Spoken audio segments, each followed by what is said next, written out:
I want to buy land from a family. What should I do so I can be sure I'm buying land from the right owners? I don't want onile wala. I don't want to buy and then I discover I paid to the wrong person. That is what you will be learning in today's video. Now, the first point that you need to know when you're buying from family is that family is more than one person. So it's really a group of people bound by blood and by marriage, all right? And so when you're buying from a family, you should know that you will not be dealing with a single individual. Now, the reason why I'm laying this foundation is so that you can know who exactly you will be talking to when you are going ahead with this kind of transaction.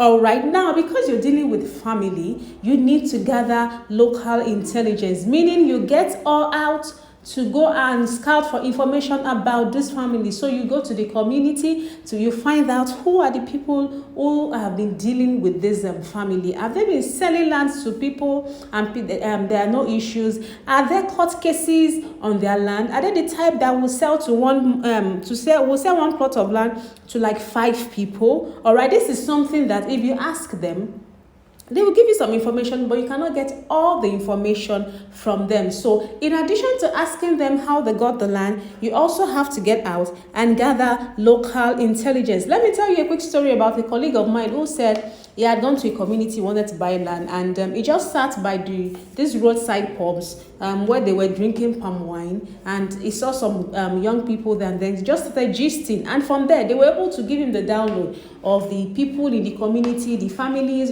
who were fighting each other, the ones that had cases in court. And we were jokingly saying, now, all this information you got, if you wanted, it would have been really difficult for you to get it. And so we jokingly said you're gathering local intelligence. I've gotten you information that would have taken you years to get. So all right, local intelligence is very important. And what are you going to gather? What information are you asking for? It is first you have to confirm the title of the land you want to buy. So how did this family become the owners of this land? All right, did they inherit it under native law and custom? Did they buy it? Did they settle on it? These are the questions you would ask them, and also find out when you are gathering the local intelligence. Now, do they have any form of documentation? Maybe they have gone to court before and their ownership of that land has been affirmed in a judgment, meaning there's been a judgment of court saying that truly these people are the owners of this land. You ask them for it, ask for their traditional history. All right. Now, do they have professionals they work with? So a lot of communities have their lawyers, they have their surveyors. They are also a good source of information for you to help you get all the necessary information you need about the ownership of the land. Now, you also have to inspect, and this goes right to the very roots of buying real estate. You want to buy land, you need to go there. There are things that by visiting the land, you can get all the information that you need just by visiting the land. All right, so you need to go visit the area, look at the terrain, look at how the territory looks like. Does it fit into what you want? This would help. Is that hostile community? All right, it's very important. And it's also important to respect, because when you finish making payment and purchasing the land, you need to take possession of it. How easy would that be? All right, it's very important that you do that.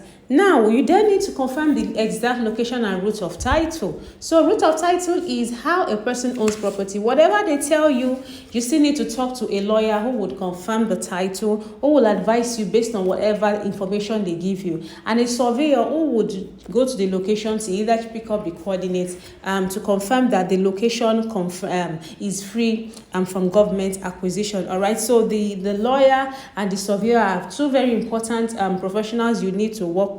And usually when I work with people who are buying land from families, I have lawyers on standby who would do I have surveyors rather on standby who will do just that. Now, you also have to find out who are the accredited representatives of the family, because for instance, if you have a family that is over 20 people, 50 people, they would appoint some people who will be doing transactions on their behalf.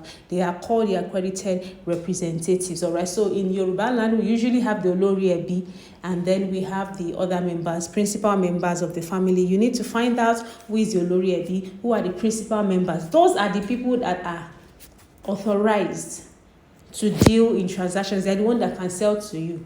because it's communally owned, it's owned by a group of people. We've had instances where people bought family land from just one single individual. Meanwhile, it was not the individual that owns it, all right? And then they later discover, oh, it's actually family land. And you have to go back to the family to ratify. And in some instances, that is not even possible. All right, so it's very important that you make sure you deal with the authorized people, and that's why you will do that local intelligence gathering. So after you've done your intelligence gathering and everything checks out, and your lawyer, your surveyor have given you the go ahead, you can then go ahead with buying the land. You make payments and make sure you are paying the detail into the details, bank details that are provided by those accredited representatives. All right, let there be proper documentation. Your lawyer will draft a deed of assignment, which the family, the accredited representatives will sign, showing that you're now the owner of the property. I'll put in the description box below a link to a video on the documentation in real estate. All right, and it's also helpful that whilst you are doing this transaction, you could do a video recording with you and the family, because it involves a lot of people. That's why you have to make sure you put all these things into consideration. Now, do you have any questions about real estate? You can type them in the comment section below. This is actually a question I got from someone, and I'll make a video answering them. And if you would like to know how to go from being clueless about spotting scams in real estate to being able to sniff scams, all right, this is just one part I touched in this video. I have the due diligence masterclass where I go into depth about how to buy property from family, from communities, from single individuals, from companies. When you're buying land, when you're buying a house, you're doing an off-plan or a mortgage, you will learn all the things that you need to do at the point of buying and after buying. There's a link in the description box that gives you all the information you need about that due diligence in real estate masterclass. And if you would need any of our services with regards to doing due diligence or documentation or property recommendation, you can also check the link in the description box below. Here is a video that you should watch next because it will help you on your real estate journey. See you in that video.